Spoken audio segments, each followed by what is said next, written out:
warahmatullahi wabarakatuh. Waalaikumsalam warahmatullahi wabarakatuh. Kami dari kelompok 4 akan mempresentasikan materi biome vegetasi di Indonesia dan perilaku hewan. Nah, sebelum kami menyampaikan materi, terlebih dahulu kita membuka diskusi atau presentasi pada siang menjelang sore ini dengan sama-sama melafazkan basmalah. Bismillahirrahmanirrahim. Nah, di sini ada pemateri pertama yang akan dibacakan oleh saudari Seli Antika. Kepadanya saya persilakan. Baik, di sini saya akan mempresentasikan tentang biome vegetasi di Indonesia. Jadi, pengertian biome itu adalah ekosistem besar dengan daerah luas, terdiri dari flora dan fauna yang khas. Bioma itu adalah ekosistem yang terbentuk karena perbedaan letak geografis, astronomis. Pada dasarnya bioma itu terdiri dari produsen, konsumen, dan pengurai atau decomposer itu. Nah, jadi yang di dalamnya terjadi siklus di mana yang diawali dari tumbuhan sampai ke pengurai atau decomposer itu. Jadi bioma itu adalah ekosistem yang sangat luas yang memiliki ciri-ciri khas tertentu. Nah, sedangkan vegetasi ini diambil dari bahasa Inggris yaitu vegetation. Dalam ekologi adalah istilah atau keseluruhan komunitas tertentu di suatu tempat tertentu, mencangkup baik perpaduan komunal dari jenis-jenis flora penyusunnya maupun tutupan lahan ground cover yang dibentuknya. Vegetasi merupakan bagian hidup yang tersusun dari tumbuhan yang menempati suatu ekosistem atau dalam area yang lebih sempit, relung ekologisnya itu sendiri. Jadi istilah vegetasi ini berbeda dengan istilah flora, tapi sama-sama menjelaskan mengenai tumbuhan, tetapi beda cangkupannya gitu ya. Sedangkan pengertian flora hanya merujuk kepada kekayaan jenis tumbuhan yang ada di suatu wilayah atau kurun waktu tertentu. Sedangkan vegetasi ini dicirikan pula oleh kekayaan bentuk hidup atau life form, struktur, perioditas, selain itu juga oleh ciri-ciri floristik yang khas. Istilah vegetasi atau tipe vegetasi hampir sama pengertiannya dan sering pula dipertukarkan dengan komunitas tumbuhan.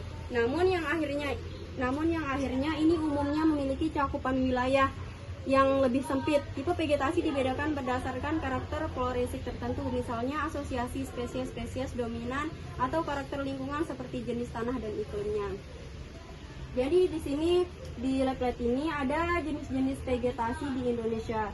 Nah, yang pertama itu ada formasi hutan payau, ada rawa, ada pantai, ada tanah gambut, ada hutan kerangas, dan hutan hujan. Yang pertama itu mengenai formasi hutan payau itu. Jadi hutan ini tumbuh di atas substrat atau media tumbuh yang digenangi campuran air laut dengan air tawar. Itu yang dimaksud sama hutan payau ini. Jadi gabungan antara air laut dengan air tawar gitu. Yang kedua ada rawa. Rawa ini wadah air beserta air dan daya air yang terkandung di dalamnya. Tergenang secara terus-menerus atau musiman. Nah, yang ketiga ada pantai. Pantai ini adalah daerah yang menjadi perbatasan antara lautan dan daratan secara langsung. Tanah gambus. Nah, yang tanah gambus ini sebuah lahan basah yang tercipta dari timbuhan material organik berupa sisa-sisa makhluk hidup seperti pohon, rumput, lumut atau jasad hewan, jasad renik gitu ya. Terus yang hutan kerangas ini hutan yang memiliki lahan ekstrim dan rawan terhadap gangguan, misalnya kebakaran. Tanah yang tidak bisa ditanami padi. Jadi hutan kerangas ini hutan yang sangat kering gitu. Nah, semisal kita ke sana terus kita buang asap rokok di sana, itu bisa saja langsung terjadi kebakaran karena hutannya emang kayak emang dia panas, terus ya usang lah gitu. Terus yang terakhir ada hutan hujan atau hutan tropis yang memiliki curah hujan yang tinggi, memiliki banyak tanaman dan hewan pada hutan hujan tropis. Ini contohnya mungkin bisa kita lihat pada hutan Amazon tapi kita belum pernah ke sana ya teman-teman. Besok kita ke sana. Ya, itu hutan hujan tropis ini bisa kita lihat contohnya pada hutan Amazon dah gitu. Di sana memiliki curah hujan yang tinggi dan banyak juga dihuni oleh hewan-hewan buas, bisa kita bilang gitu. Gitu dah. Sekian. Nah, untuk materi selanjutnya ada perilaku hewan atau tingkah laku hewan. Nah, di sini ada dua.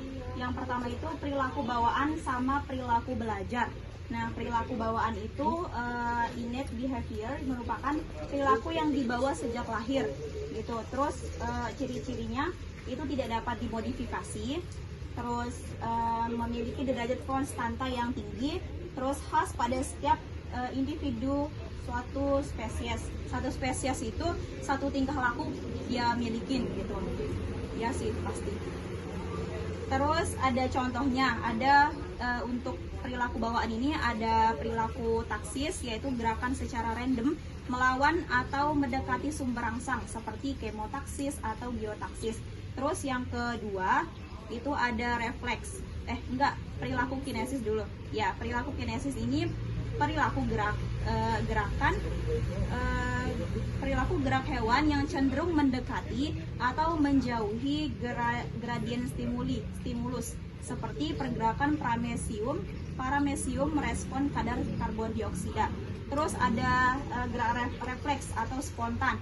Nah, gerak spontan ini ada dua, ada yang lambat sama ada yang cepat gitu responnya.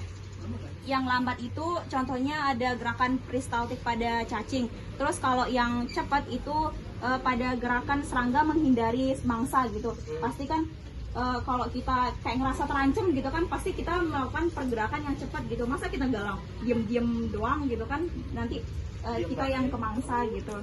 Nah, terus ada perilaku insting, yaitu perilaku stereotip yang tidak dipelajari melalui lingkungan dan digunakan untuk merespons stimulus eksternal dan internal tubuh yang bersifat sangat kompleks dan diturunkan sebagai penanda spesies.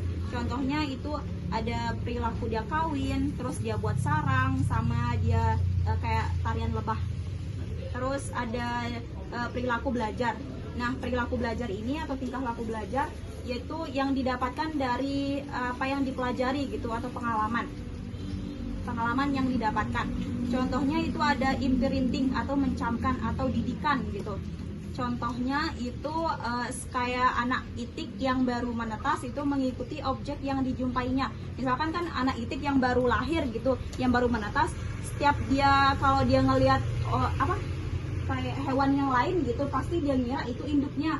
Terus nanti kalau dia ngelihat induk, dia beranggapan kalau itu induknya, pasti dia bakal mengikuti makhluk yang lain gitu, meskipun nggak dia itiknya, meskipun nggak dia meskipun nggak dia induknya, pokoknya makhluk apa yang dilihat dah gitu, nggak tidak makhluk goib, cuma makhluk hidup dah gitu, ketika dia baru menetas gitu. Terus ada habituation atau pembiasaan. Contohnya itu anak burung membiasakan otot-ototnya agar bisa terbang. Ada kan biar dia bisa terbang, dia melakukan kayak apa sih namanya itu? Dorongan. Pemanasan. Ya, pemanasan gitu. Ya, pemanasan gitu.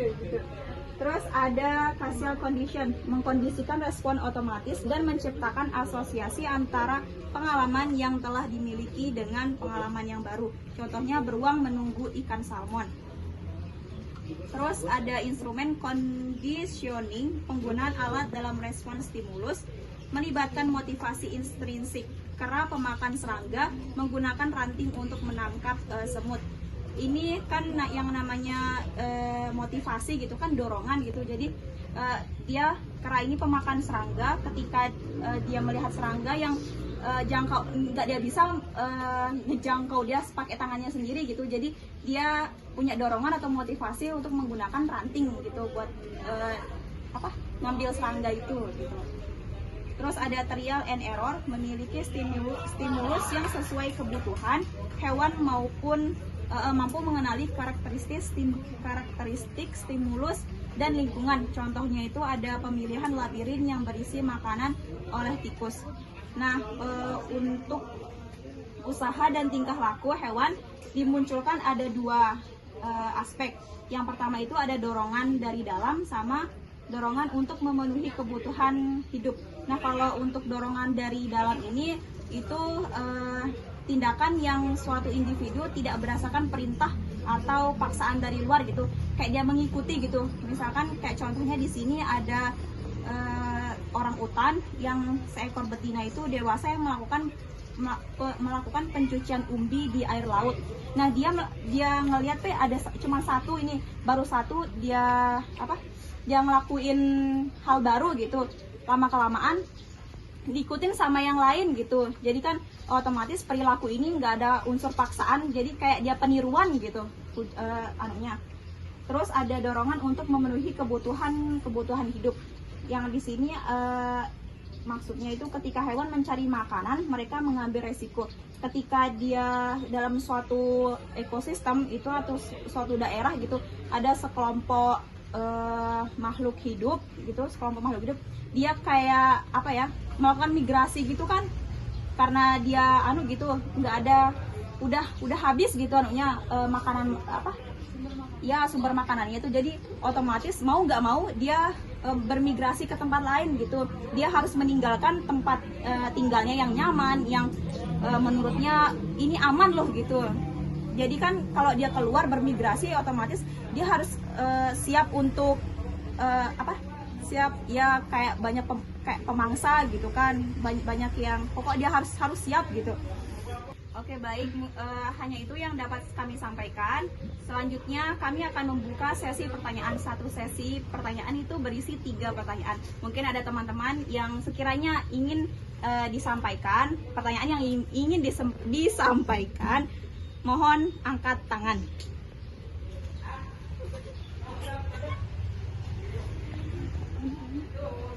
Oke, kami akan pilih penanya pertama itu Ana. Terus ulang. 1, 2, 3. Kedua Pia. Terus yang ketiga Dari cowok. belum dulu, turunkan tangannya dulu. Dari cowok. Waul.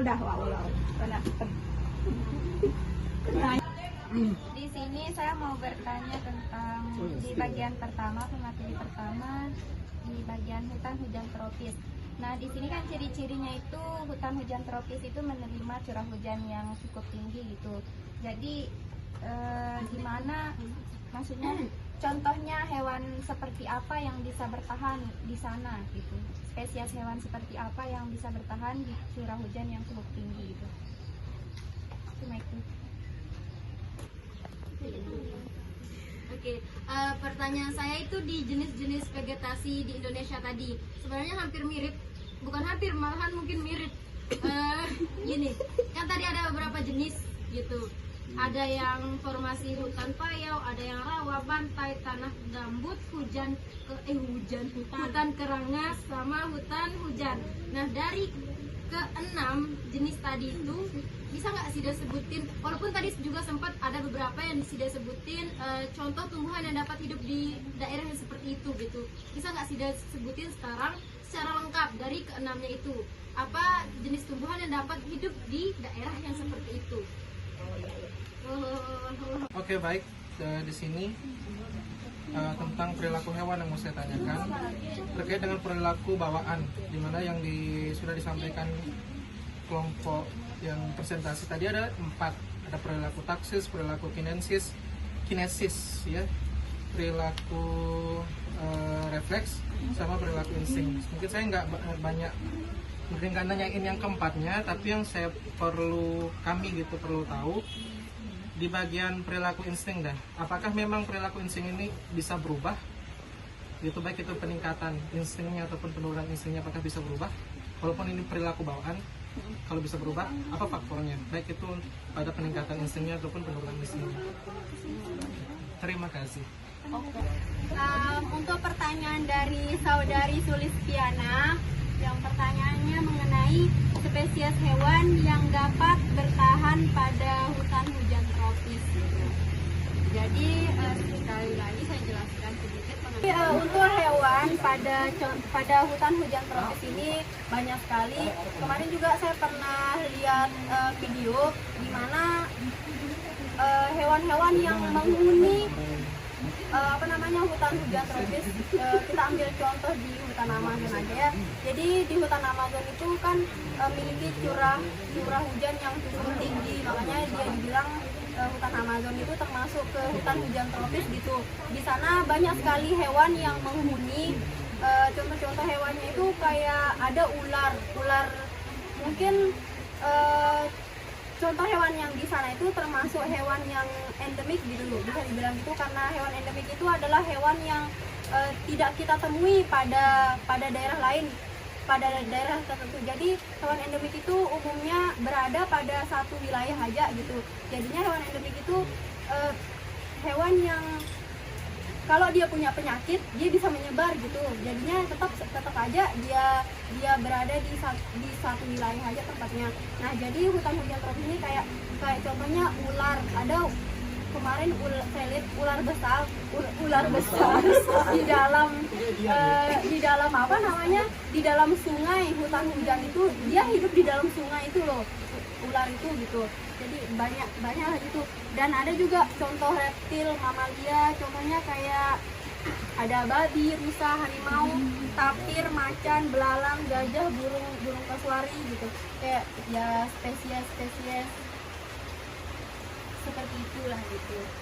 Kayak mamalia, terus reptil itu yang hidup di hutan hujan tropis. Bisa diterima atau mungkin ada tambahan dari teman-teman? Tidak ada? Cukup? Oke. Dua dari saudari Prihartini, yaitu contoh tumbuhan yang hidup di Indonesia dari 6 jenis vegetasi yang kami sebutkan tadi. Baik, dari jenis yang pertama yaitu formasi hutan payau. Nah, jadi yang sering kita lihat di pantai di hutan payau ini yaitu bisa kita lihat di sana, contohnya itu mangrove. Pernah lihat mangrove? Pernah tanam mangrove? Pernah. Setidaknya kita itu menanam mangrove 12 pohon seumur hidup ya, teman-teman. Saya ingatkan. Ya, kenapa? Jadi itu contohnya di formasi hutan payau ini, karena hutan payau ini digenangi campuran air laut dengan air tawar gitu. Jadi mungkin kalau teman-teman sering ke pantai atau lihat mangrove, mungkin teman-teman tahu. Terus yang kedua ada rawa. Gimana rawa? Rawa wadah air beserta air dan daya terkandung di dalamnya tergenang secara terus-menerus atau musiman. Rawa ini contohnya kayak eceng gondok. Tahu eceng gondok? Tahu. Oke. Teman-teman tahu eceng gondok. Itu juga ada contohnya kayak semanggi gitu. Terus yang pantai ini juga contohnya seperti hutan payau ini sama, yaitu mangrove juga. Teman-teman pernah ke pantai? Pernah. Pernah ke pantai Ketapang?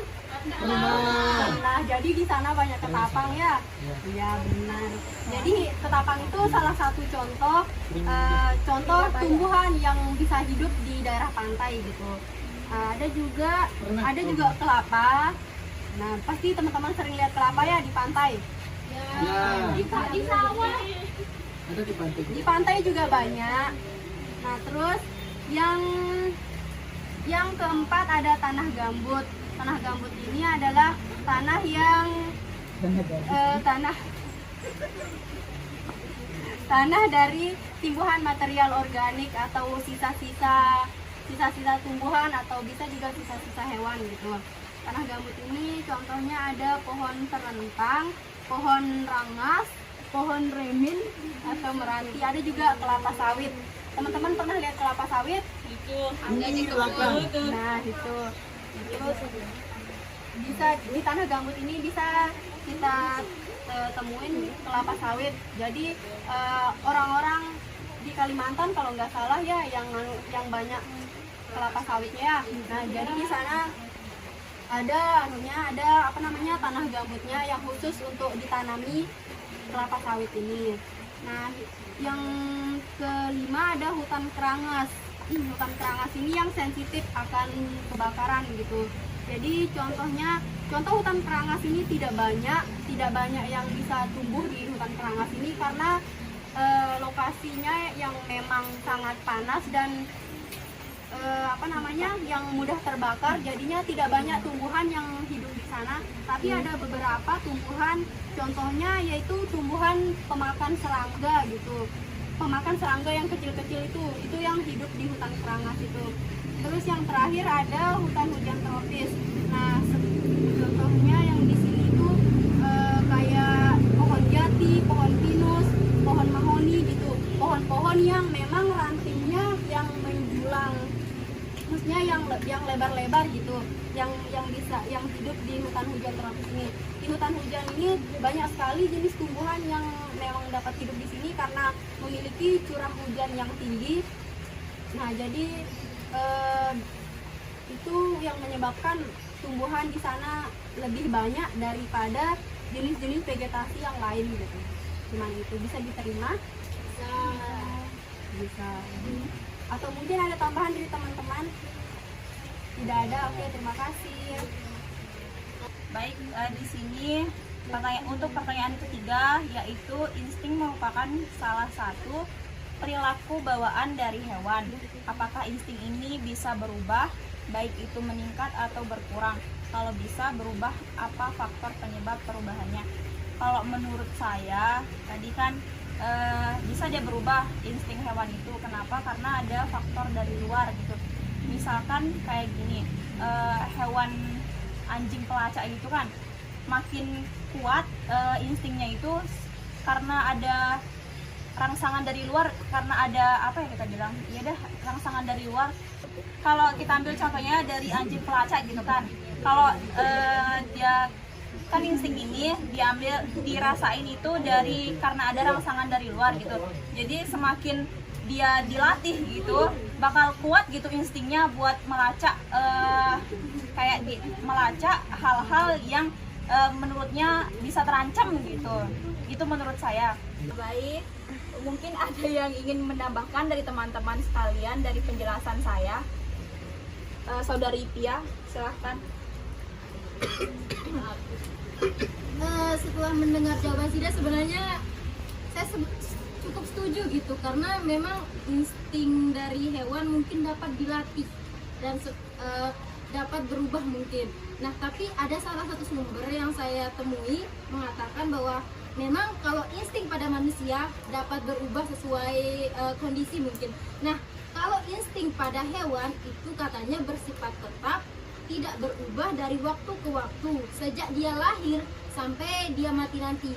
Nah, kalau insting pada manusia dapat berubah dan dapat dibentuk secara intensif gitu.